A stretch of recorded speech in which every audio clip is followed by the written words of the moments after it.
Hi, today is August 6th, 2019.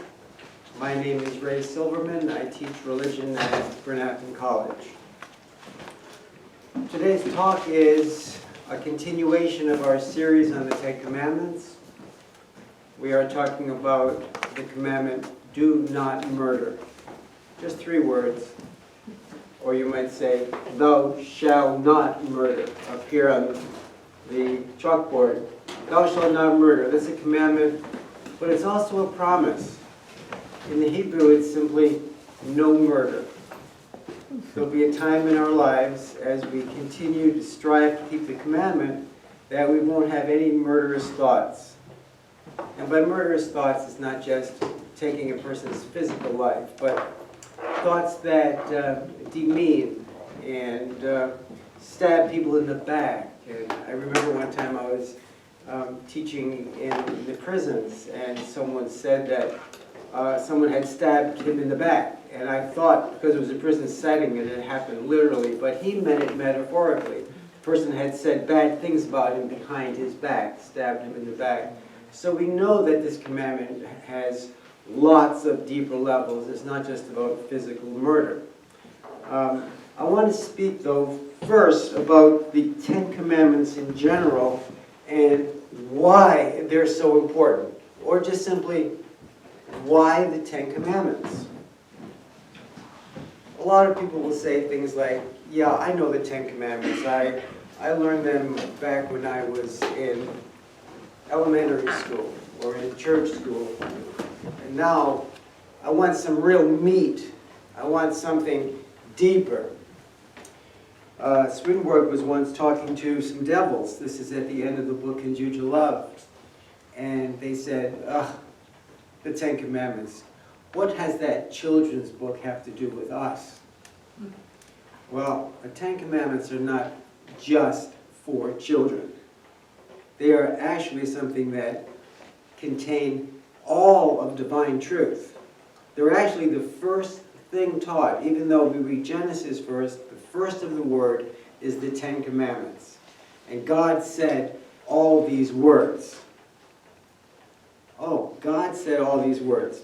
So why the Ten Commandments? I made this chart, actually my daughter made it for me many years ago. You probably can't read it where you're sitting from, but it's just pretty to look at anyway. So there's 4 quotes from the writings here, and each one really captures the essence of what the commandments are about.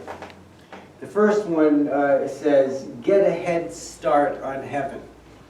Well, it's kind of nice to get a head start on heaven. If you were going to go visit Venice, let's say, you might want to get a head start. You might want to get packed. You might maybe want to get a travel guide, find out what's going to happen there. Get a head start on heaven. This says, the life of heaven in a person is living in accord with the Ten Commandments. Wow, we get a foretaste of heaven in this world by living in accord with the Ten Commandments. That's a mighty big promise. Here's another one. Become an angel.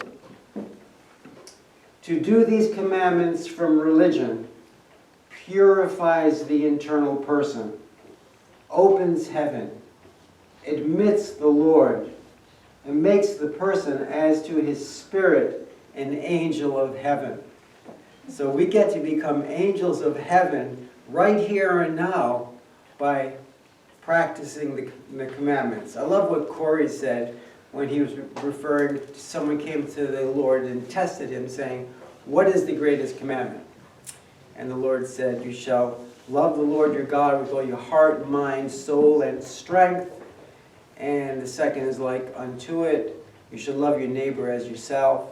And then Cory, putting it in contemporary language, said, Jesus said, right on. Live these things. And that was so good. Right on, live these things. So you can know it, but you have to live it, which is core to the new church. Experience God's presence. People talking about, wanting to connect with God or having a personal relationship with God or whatever that means for people. Experience God's presence. To love the Lord is to keep the 10 commandments of the Decalogue. in proportion as a person keeps and does them, in the same proportion the person loves the Lord. The reason is that the 10 Commandments are the Lord with a person.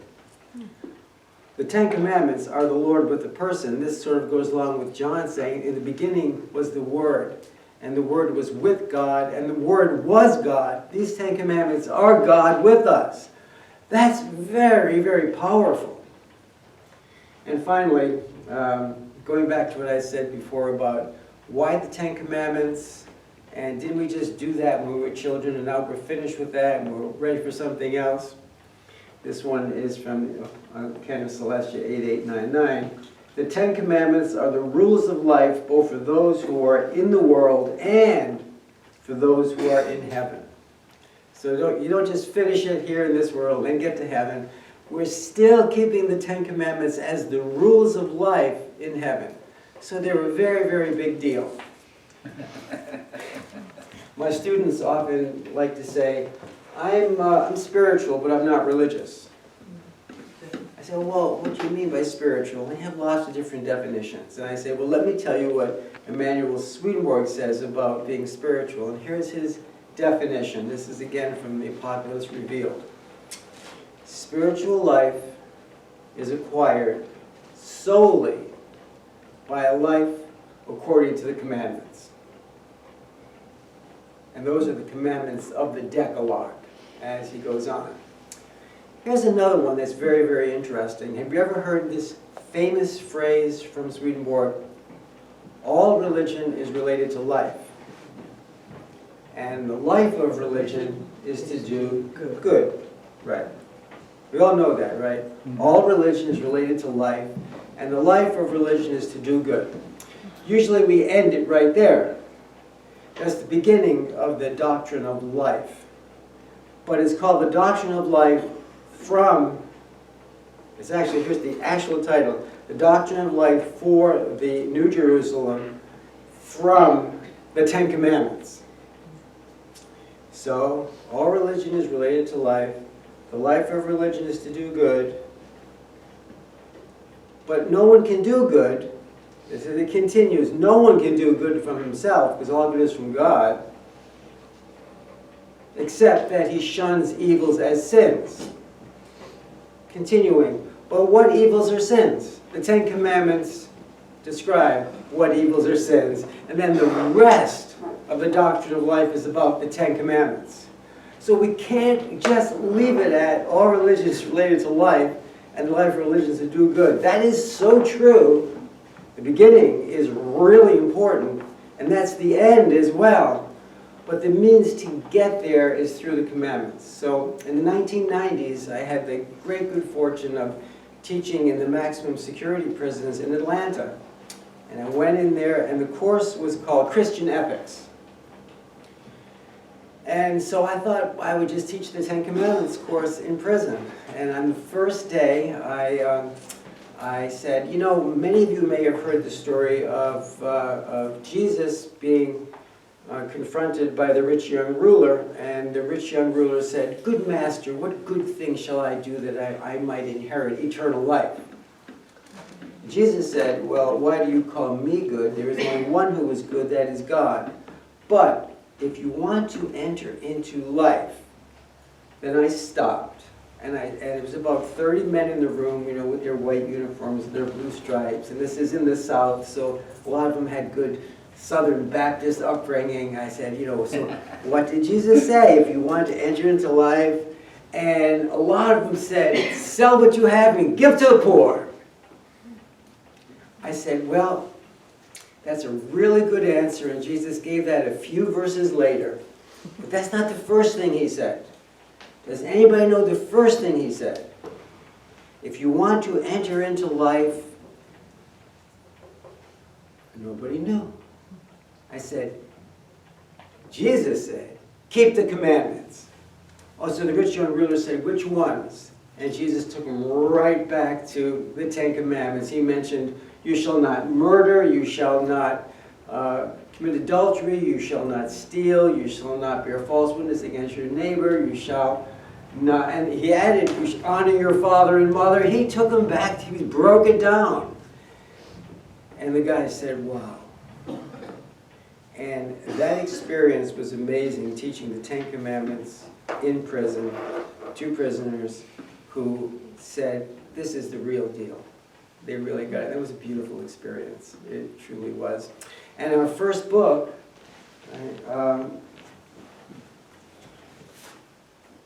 Rise Above It, Spiritual Development Through the Ten Commandments, about a third of the journal entries in this book are from the prisoners.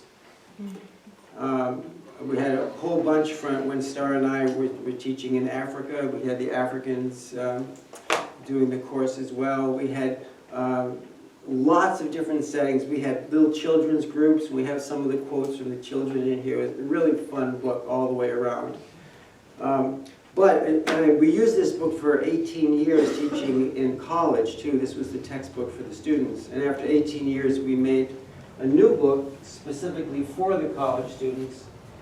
This book was called Rise Above It, Spiritual Development Through the Ten Commandments. Lots of Swedenborgian here.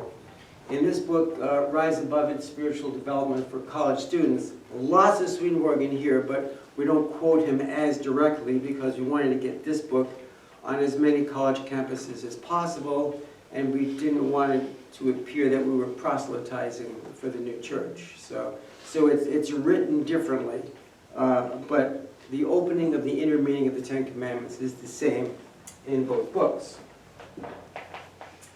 Okay. And in the back of this first book, we have a quote from Swedenborg, and it says, "Every religion has teachings similar to the Ten Commandments, and everyone who lives according to the commandments is saved." Now this is one of the most beautiful things about the new Christianity. We totally believe that God came into the world as Jesus Christ, and we can proudly proclaim ourselves to be Christians. At the same time, we can also say that everyone in every religion can be saved. Every religion has teachings similar to the Ten Commandments, and everyone who lives according to the commandments is saved. So it's a very inclusive Christianity.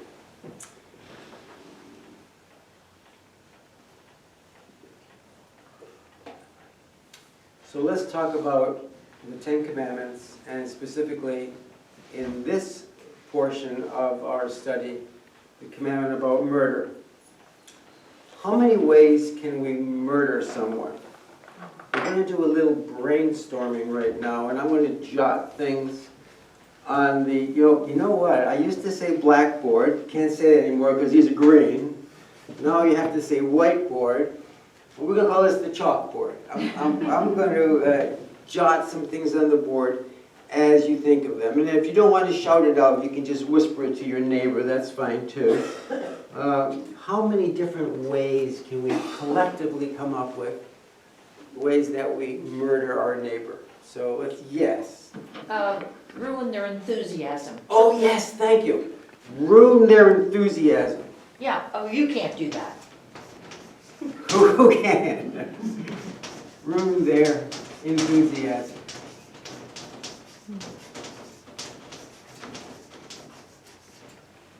Thank you, Lois. Yes? Gossiping. Gossip, classic. That's a classic. Thank you. Gossip.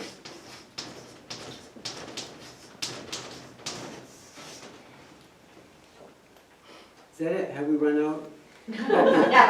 Not even acknowledging them. Not even acknowledging, not noticing them, Just not, yeah. Turning your face away and not looking at the person. Does that happen at camp? Sometimes. Even at this glorious Freiburg New Church camp, sometimes someone will walk right past you and not notice you, acknowledge you, and it's a way of murdering. Yeah. So did you call it ignoring or? No, ignoring. Ignoring, yeah. See, excuse me, I'm not invisible. Ignoring, yeah, thank you. Yes. Yeah. Questioning or just putting down their ability. Questioning or putting down their ability, yes.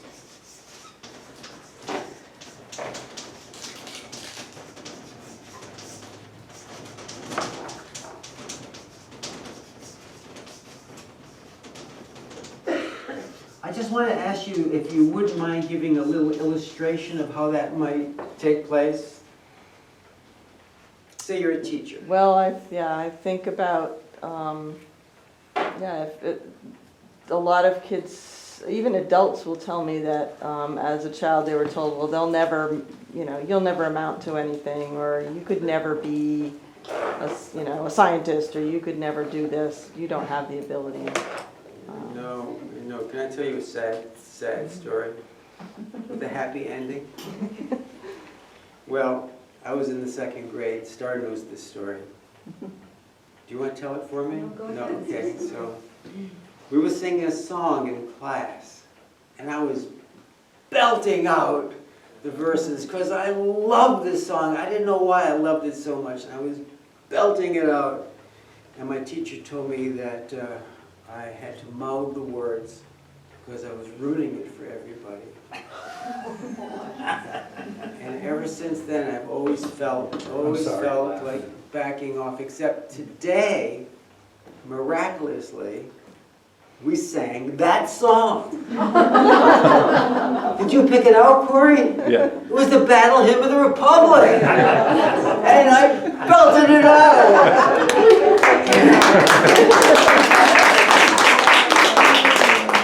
And as I belted it out, I thought, oh my goodness, this is what the new church is all about. The Lord's second coming.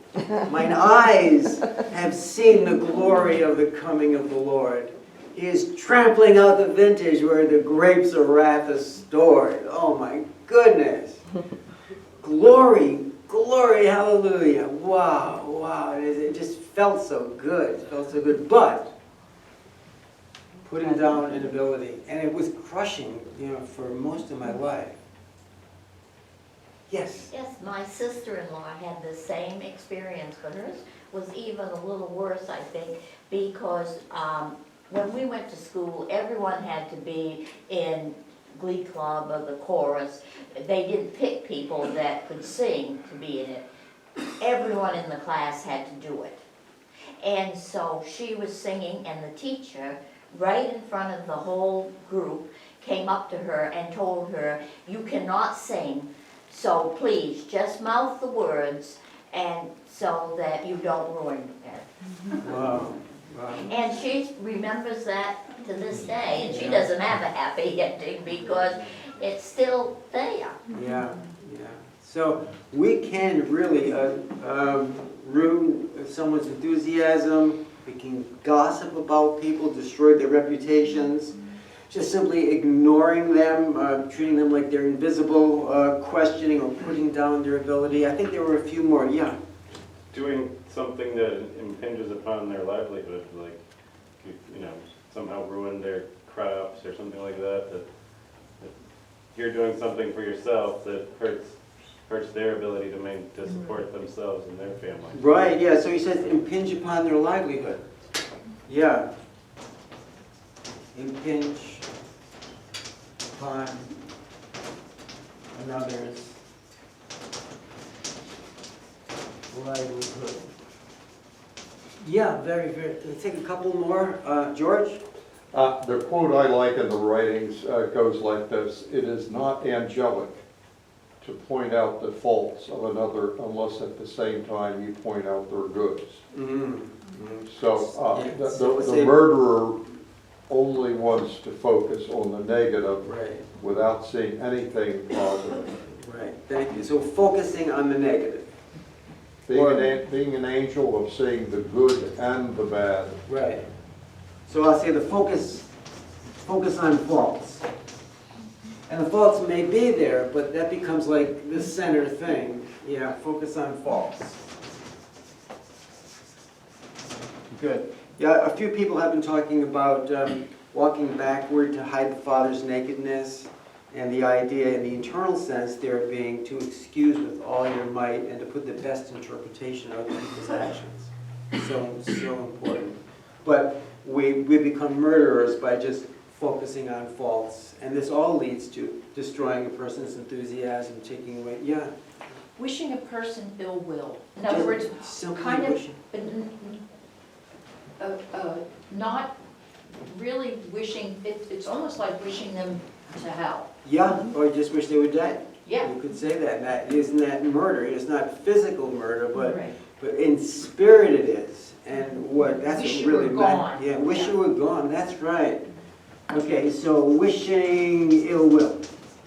All right, so I think we have a nice collection. Give yourselves a big round of applause for a great response there. Yeah. Okay, go ahead. So when turning them away if they come to you for help. Oh, turning them away when they come for help, yeah. I'll put it over here, turning away. We do that for children, don't we? No time now, you know, turning away when they come for help.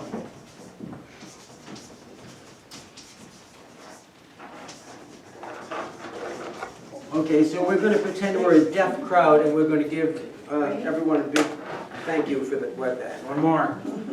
Okay, good. All right, so what do we got next here? Okay, so scripture quotes. Yes, so you remember I mentioned that this quote about every religion has teachings similar to the Ten Commandments? Well, in the book for the college students, there's 4 or 5 pages of an analysis of how the Ten Commandments show up in all the major religions of the world. Because this is a course, this is done as a course in world religions. This book is not a course in world religions. This book is just for people who are interested in putting the Ten Commandments into their life. But it does begin, each chapter begins with a very, very brief summary of that commandment in the world religions. And here's how the commandment against murder occurs in the world religions. And here we end this summary with a quote from Swedenborg. It's the icing on the cake, or it's the crown that has a place for all the gems of all the religions to shine. You heard about the new church as the crown of all the churches, and we take that to mean it's like a crown where there's a place for all the gems.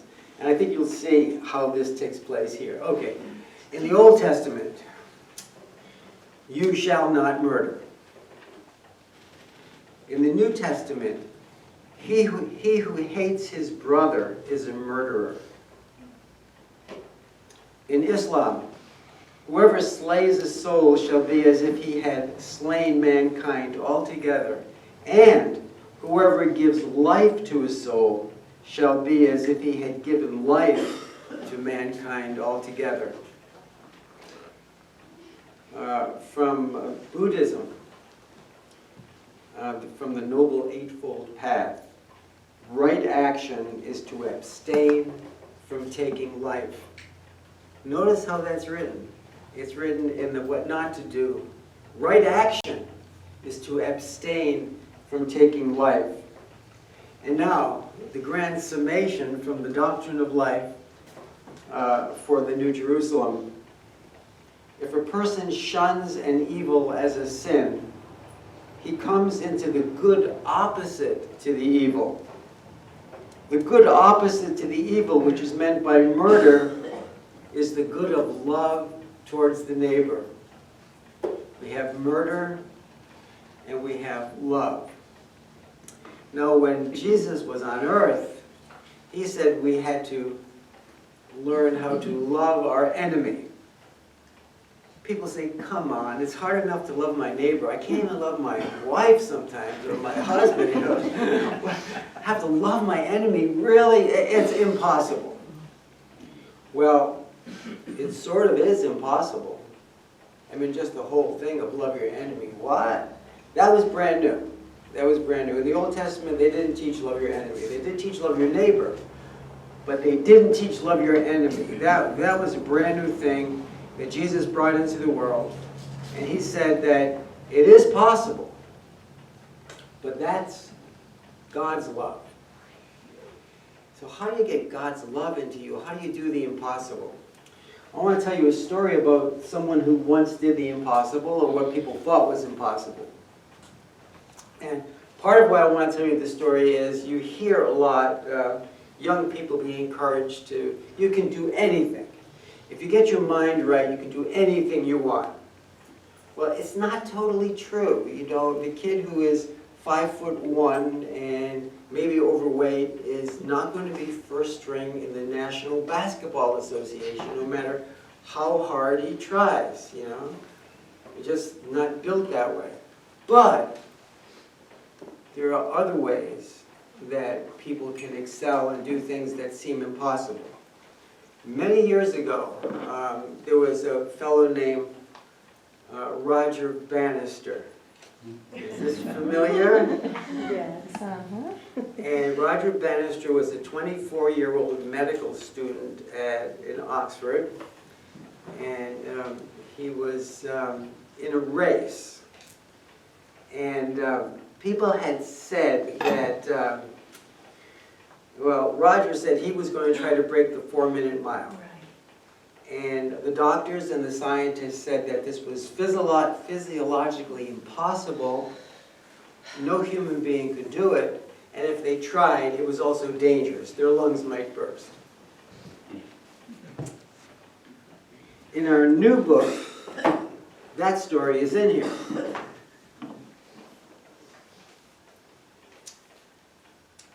Every chapter begins with a little story in this book. So I just wanted to share a little bit of the story and how Bannister himself describes the story. As the gun fired, Chris Brasher went into the lead and I slipped in effortlessly behind him, feeling tremendously full of running. My legs seemed to meet no resistance at all, as if propelled by some unknown force. A voice shouting, "Relax!" penetrated to me above the noise of the crowd. I learned afterwards it was Stamfels. Stamfel was his coach. It was Stamfels. Unconsciously, I obeyed. I barely noticed the half mile passed in 1 minute 58 seconds. I was relaxing so much that my mind seemed almost detached from my body. It was incredible that we could run at this speed without strain. I was barely aware of the fact that Chris Chataway was now going into the lead. At 3/4 of a mile, my effort was still barely perceptible. The time was 3 minutes, 7 seconds, and by now the crowd was roaring. A 4-minute mile was possible. Somehow to do it, I had to run the last lap in 59 seconds. Chataway led round the next bend, and then I pounced past him at the beginning of the back straight, 300 yards from the finish. I had a moment of mixed joy and anguish. Then my mind took over. It raced well ahead of my body and drew me compellingly forward. I felt that the moment of a lifetime had come. As they say, the rest is history. The crowd roared as Bannister lunged through the finish line at 3 minutes, 59 and 4/10 seconds, a new world record. Many years ago, the Reverend George Dole was one of my theological school professors. We knew that he was a brilliant scholar with degrees from Yale, Oxford, and Harvard, but we didn't know that he had been one of the runners in that historic 4-minute mile. As the race began, Dole had the inside post, lane 1, and Bannister was in lane 4. Dole got off to a good start. Chris Brasher was in the lead, closely followed by Roger Bannister. Right behind Bannister was Dole, who was running third in a field of 6 competitors. Dole finished 5th on that day, but the lessons he learned continue to be significant. So I called George, and he told me beautiful lessons about what it meant to be in that race and what that race meant for the world. One of the things he said was that there's this art of shadowing, and Bannister had perfected the art of shadowing, running just behind someone right at the shoulder and matching them stride for stride. Another lesson that was learned was how it was more than just an individual. Roger Bannister had to train with others, and he had to have a great coach. And he had to have the crowd roaring. Everything had to be right for him to break that 4-minute mile. But another powerful lesson, perhaps the most powerful lesson of the Miracle Mile, is that, I'm reading now, it demonstrates the power of possibility thinking. At the time when the scientific world believed that it was impossible for any human being to run the mile in under 4 minutes, Roger Bannister did it. In doing so, he demonstrated that both physical and psychological barriers can be broken through. 6 weeks later, John Landy also ran the mile in under 4 minutes, becoming the second man in history to do so. Within 2 years, 9 people have broken the 4-minute barrier, and today, more than 60 years later, over 6,000 people have run the mile in under 4 minutes, Wow. including high school students and people over the age of 40. So it was a psychological barrier, not just a physiological barrier, and he broke it. Now, we know that lots of barriers have been broken in the world. In the history of human thought, thinkers have been able to lift our idea of the possible beyond what most people imagine is achievable. Galileo revolutionized human thought when he taught that the earth revolves around the sun. The Wright brothers rose above the taunts of their skeptical critics and successfully flew the first airplane. And 60 years later, astronaut Neil Armstrong became the first man to walk on the moon. These are all physical triumphs. Now comes the most important part. In the realm of spirituality, religious leaders have always encouraged people to elevate their idea about what is possible for the human spirit. The Buddha taught that inner peace is possible for those who rise above covetous desire. Gandhi taught that changing the outer world first begins with striving to change one's inner world. And Jesus taught that instead of hating and murdering, it is possible to forgive and love one's enemy.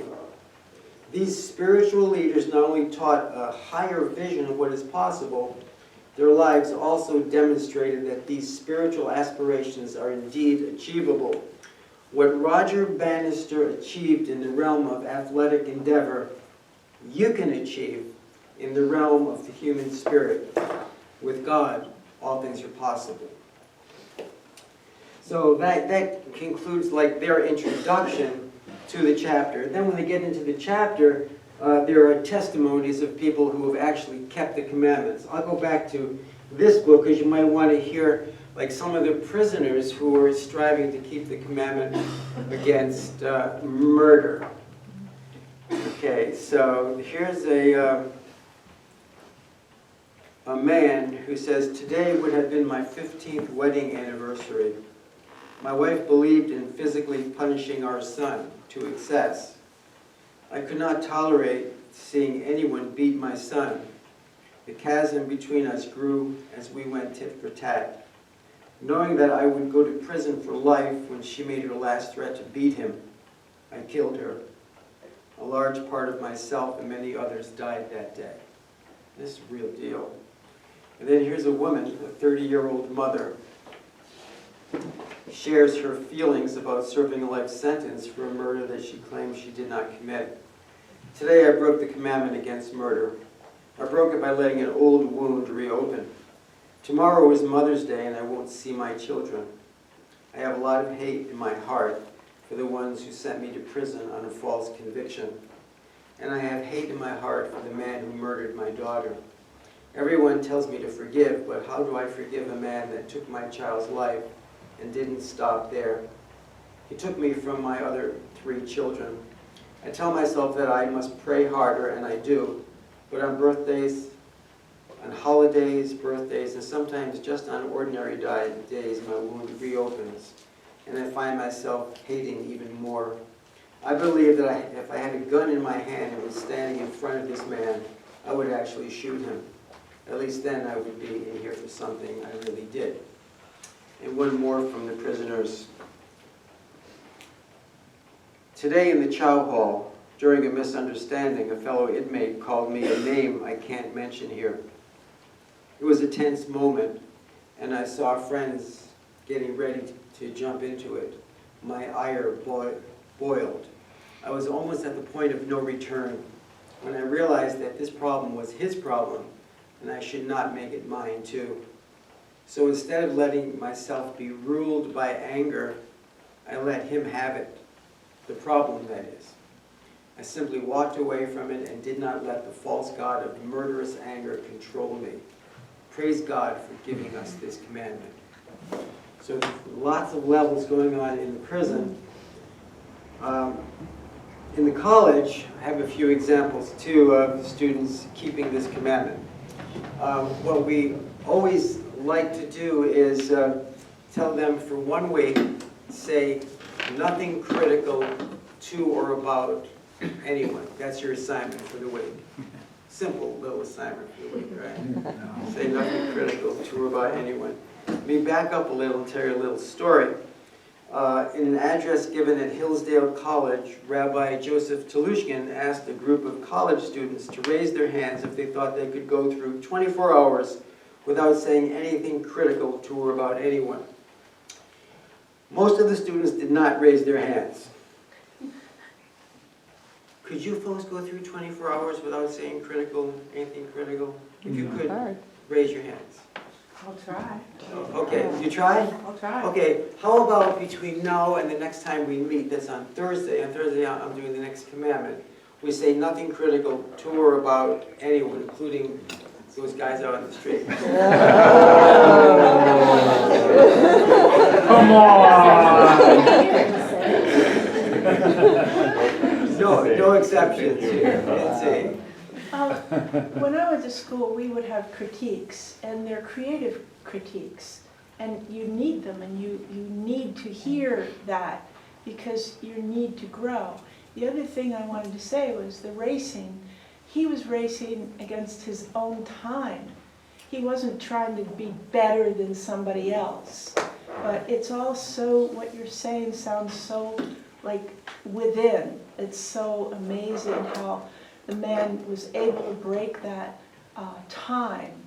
But it wasn't really about the other people. It wasn't about trying to be better than your neighbor. And creative criticism is about helping you to be better yourself at what you're attempting to do. Thank you, thank you. Let me respond to both aspects of that. So, yes, like maybe I was critical all day yesterday, and maybe today I was only critical in the morning. Oh, that would be great. What an achievement. So that would be just measuring me against me.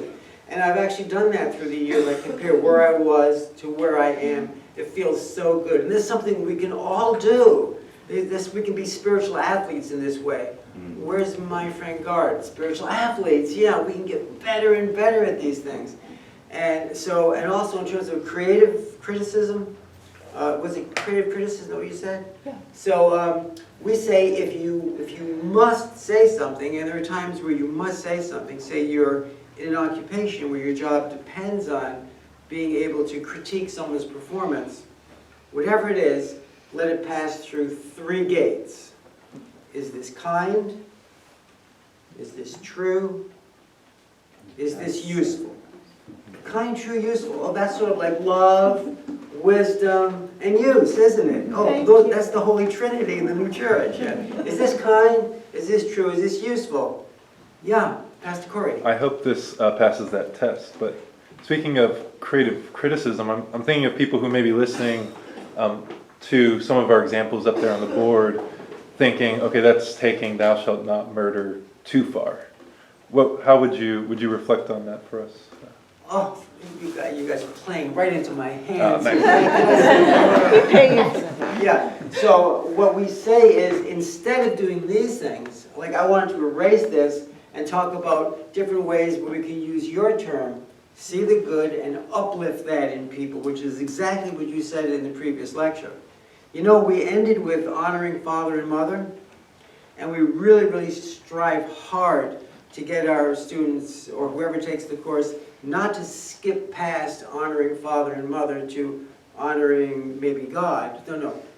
Try really hard, like Susanna was saying, she did the Myers-Briggs and discovered that was something she could honor in her mother that was different from herself. People have had their greatest breakthroughs, some of their greatest breakthroughs, right there with that commandment on honor father and mother. Then you come into this gratitude to everyone who's been a life giver in your life, not just father and mother, but the community of saints, everyone who has uplifted and nourished you on your journey with the, quote, milk of human kindness or encouragement. And now you get to turn around and be a spirit giver, an uplifter of human souls, an encourager, a supporter. So you can do that this week. And in fact, I'm going to read you a journal entry from a college student who experienced that. Did I answer your question? Yeah. By the way? Yeah. Okay. And Nancy, did I answer your question? Yes, thank Okay. you. So, so here's a college student, let's see. Okay, oh yeah, this is a good one. For this commandment, our challenge was to say nothing critical to or about anyone for a whole week. To help us get started, we were given a star chart and a sheet of gummed stars. We were supposed to give ourselves stars for each portion of the day, morning, afternoon, evening. We managed to do it. That meant that I could get up to 21 stars for the week. I already knew that this commandment would be a difficult one for me. In fact, while walking back to my room after today's class, I committed murder before I even made it back to the dorm. At that point, I knew I was in for a rough week. I gave myself 3 stars for the whole week. These are the only times when I felt like I didn't commit any murder. I did notice something, though. I discovered that when I didn't commit any murder for a long time, 2 or 3 hours, something happened. I started to become a life giver. I found myself spontaneously saying nice things and doing kind things, holding doors for people, saying hi, smiling. I remember telling a guest speaker in one of my classes that I really appreciated his presentation and got a lot out of it. This is something that I don't usually do. In my next class, I told my professor that I really enjoyed the video he showed us and that it was very instructive. I didn't have any ulterior motive. I wasn't trying to be liked. I just felt like saying these things, and it felt good. And I believe, with my heart of hearts, that when you shun those evils, the Lord, you open the door for the Lord to come in, and you're spontaneously doing things that you didn't even know you could do. You are breaking the 4-minute mile. You'll even find yourself loving your enemy. How did that happen? You were doing what Swedenborg says. Going back to this book, remember that quote, that simple little powerful quote from the Doctrine of Life? If a person shuns an evil as a sin, he comes into the good opposite to the evil. The good opposite to the evil, which is meant by murder, is the good of love towards the neighbor. So in shunning the evils, that's always the first step. We are saying, Lord, come in. Ask, and it shall be granted. Knock, and it shall be opened. Thank you very much.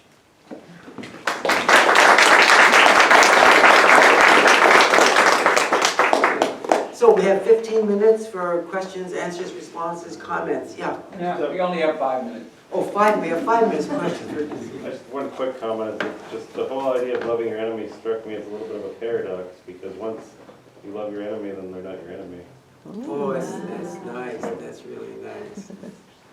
Thank you. Susanna? Well, I just wanted to say, I think we live in a society where people expect, that a lot of times they expect your interactions to be negative. Mm-hmm. And one of the practices that I have is if I ever call customer service for anything and I get a good response, I always ask to talk to their supervisor. And the first, oh, is there something wrong? Did I not Yeah, right, answer that's strong right. questions? I said, no, I want to tell them what a good job you did. Right. And they just are so taken aback by that you're offering something good for their lives when they've helped you with something for you. Which reminds me, thank you very much. I had something for you all because you've been such a good audience. And you're going to all get one of these. And I hope that you make the most of these. But before I pass these out, there were a few, you had a question? I had another comment. So for me, looking at this, I have to remind myself that not committing murder means to yourself too, because you can do all of these things to yourself. Very And you have to good. remember to be just as kind yourself as to others. What I like to do, by the way, when I'm teaching is when anybody makes a response, that silence is so awkward. I like to do something enthusiastic. We usually snap fingers. Yeah, right. One or two more, then I'll give you your rewards for being such a good audience today. Yes, sir? I'd just like to say thank you for that comment. I also know that as the commandments get deeper, where we go through the commandments, they get from the more external to the more internal. So there is another commandment later on that deals with those messages that we do for ourselves. The bearing false witness deals a lot with the murdering that goes on inside of our minds. So this one mostly focuses on others outside of us. But you're absolutely right, that is another kind of murder. It's my wife, Star. Yeah. And I forgot to give Star credit for, we did all of this together, side by side, wrote every sentence, every word, arranged every paragraph together. It really was a mutual work. George? This is not to pat myself, but I do a reflection every morning. I share it because I want it to be a jewel. When I first started, I can remember the hells who are clever saying, what are you trying to do? Be a goody two-shoes? You're doing this to build a friendship. And it took strong conviction to say, out of here, I don't want to hear the goody two-shoes. This morning, I was desperate to get something on, and I opened the Word, and this verse jumped out at me, Ray. And I just want to read it. Be not afraid, for the Lord will be your confidence, and He will keep your foot from stepping in a snare. Wow. Fantastic. Look how big we get those snappers going. Okay, so, you're okay. Yes. I have a question about Bannister. Yes. When they ran that race, they put a really fast starter who could run like hell for the first third of the race. That's right. And they put a real fast finisher who could run. Yes. So it's a team that won that. That's right. He's a pretty lazy runner. That's right. He always shadowed. So the coaches and the team and George Doe were getting out there and making it a real race. He would have never done it by himself. Exactly right. So Yeah. he shouldn't take praise. It was a community effort that got him off of being lazy. Yeah. And made him run. So And you know what's fantastic about that? First big round of snaps there. Yeah, as a community, as a church, we're going to help and support and encourage one another in this task, which I'm now passing around. You want some help passing it out? Yes, I need lots of helpers to pass these around. Take one and read it, Ray, while they're passing. Yeah, okay, while it goes around, I'll read it. Pass these around, pass these around. Right, then we have to stop. Then we'll stop, okay. So does shadowing help running because of the wind, the air? Yep, that helps. Yeah. Kind of like cycling. So the mark to aim at, do not murder. Be a life giver. In this commandment, you are called to not murder anyone physically, emotionally, or spiritually. This includes not destroying their reputation, their character, their hopes, their dreams, their confidence, their relationships, their beliefs, and especially their spirit. If you want to say something about someone and it's not kind, true, or useful, don't say it. This includes destructive gossip, sarcastic put-downs, rude nicknames, even contemptuous eye-rolling. Don't be a killjoy. Be a spirit lifter, not a spirit killer. For 1 week, your aim is to say, for you guys, it's just for a day and a half, is to say nothing critical to or about anyone. Instead, let your words be kind, true, and useful. Encourage, inspire, be a life giver. Give it a try and see how it goes. In your journal, record your experience of practicing this commandment. Colgate. we tried this about 10 years ago. I think it was Susanna. It was the elastic band. Oh, yeah. And everybody wasn't wearing them by lunch. That's fantastic. Thank you all very, very much.